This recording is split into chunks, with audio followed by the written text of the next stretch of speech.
అలాగే మన వైఎస్ఆర్ కడప జిల్లాలో 36 మండలాల్లో ఉన్న 2043 స్కూల్స్, 64,971 మంది విద్యార్థులు, 74,698 మంది విద్యార్థులను, దాదాపు 1,40,000 మంది ఈ రోజున మన కాలేజీలో మన స్కూల్స్లో చదువుతూ ఉన్నారు.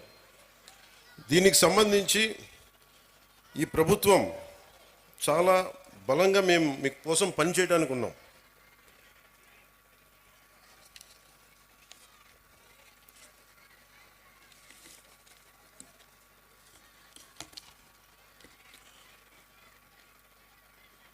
ఒక దేశం ఎంత అభివృద్ధిలో ఉంది అంటానికి హ్యూమన్ డెవలప్మెంట్ ఇండెక్స్ అని మనం ఉంటుంది. దాంట్లో ముఖ్యంగా వచ్చేది హెల్త్ ఒకటి, వాటర్, శానిటేషన్, ఎంత పౌష్టికాహారం ఉంది, క్యాలరీ ఇంటేక్, లిటరసీ, ఎడ్యుకేషన్, ముఖ్యంగా ప్రైమరీ, సెకండరీ, ఇవన్నీ ఎలా చెప్తామని. నిజంగా మనం సరైన సమాజాన్ని సరైన చదువు ఇవ్వలేకపోతే ఏం జరుగుద్ది అంటే అది ఎప్పుడు అభివృద్ధి దిశగా వెళ్ళదు. అందుకని ఈ డెవలప్మెంట్ ఇండెక్స్ని బేస్ చేసుకొని ఏ ప్రభుత్వం కానీ ఏ దేశమైనా దీనికి ముందుకెళ్తుంది. అలాగే అందుకనే ఈ ప్రభుత్వం నారా చంద్రబాబు నాయుడు గారి దీంట్లోని ప్రభుత్వం మీ భవిష్యత్తు కోసం చాలా బలంగా పనిచేస్తూ ఉన్నాం.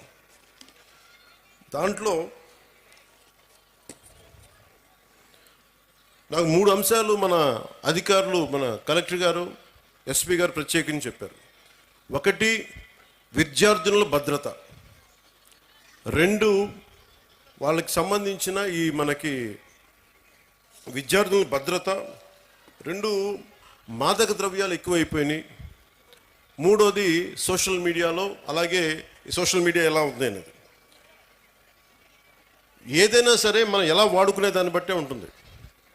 ప్రభుత్వాలు కానీ, గత ప్రభుత్వాలు కానీ ఎవరైనా సరే ట్యాబ్లెట్స్ కానీ, లేదంటే మనం కూర్చోబెట్టి సోషల్ మీడియాకి సంబంధించి ఐప్యాడ్స్ కానీ ఇచ్చారు అంటే అది మీ చదువుకు ఉపయోగపడతాయని, కానీ ఇది ఇంకొకలా వాడటానికని కదా. కష్టం, అది నాకు తెలుస్తుంది. కాకపోతే అది ఎంత మీరు నియంత్రించుకుంటారో, అందుకు తల్లిదండ్రులు చాలా పాత్ర వహించాలి దీంట్లో. మీ బాధ్యత చాలా ఉంటుంది దీంట్లో. అందుకని ఒకేసారి ఇండివిజువల్ టీచర్స్ కంటే కూడా ఇక్కడున్న విద్యార్థుల తల్లిదండ్రులకు కూడా నేను చెప్పేది ఏంటంటే, మీరు ఇక్కడున్న సమస్యల్ని మీరు కలెక్టివ్గా వచ్చే బలం వేరు. ఒకసారి తల్లిదండ్రులు మీకున్న ఇబ్బందులు కానీ, ఇందాక నేను ఒక 3 తరగతుల విద్యార్థులతో మాట్లాడుతుంటే చాలా సమస్యలు నా దృష్టికి తీసుకొచ్చారు.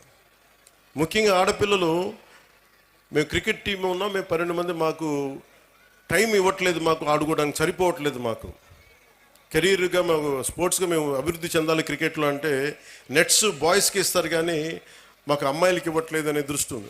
ఆ దృష్టికి తీసుకొచ్చారు. అలాగే ఇవన్నీ కూడా మీరు కూర్చొని మాట్లాడితేనే తెలుస్తాయి.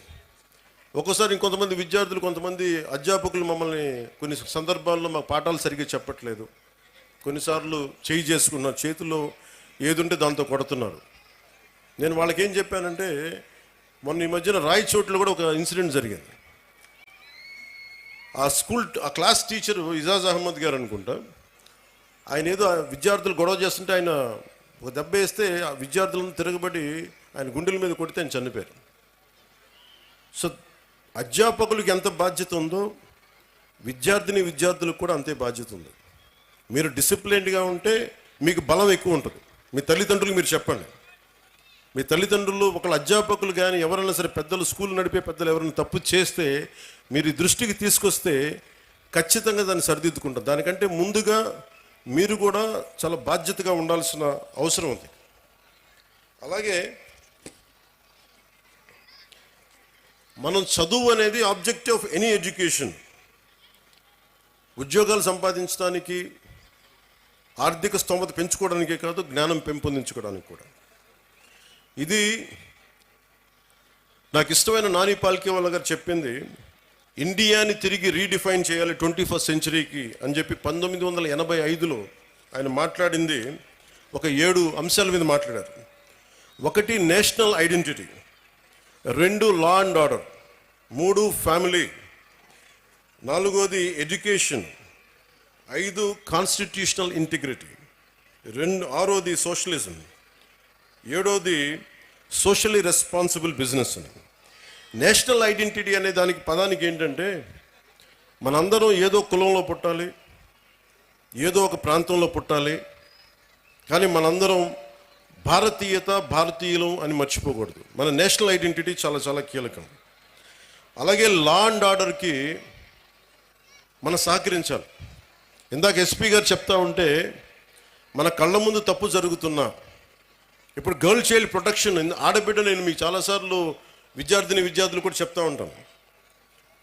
సుగాలి ప్రీతి అనే ఒక పాప 14 ఏళ్ల బిడ్డ స్కూల్కి వెళ్ళి, అమ్మ నేను స్కూల్కి వెళ్తున్నాను తిరిగి వస్తానని చెప్పి వెళ్తే ఆ బిడ్డ ఇప్పుడు ఇంటికి రాలా, స్కూల్లో చనిపోయింది.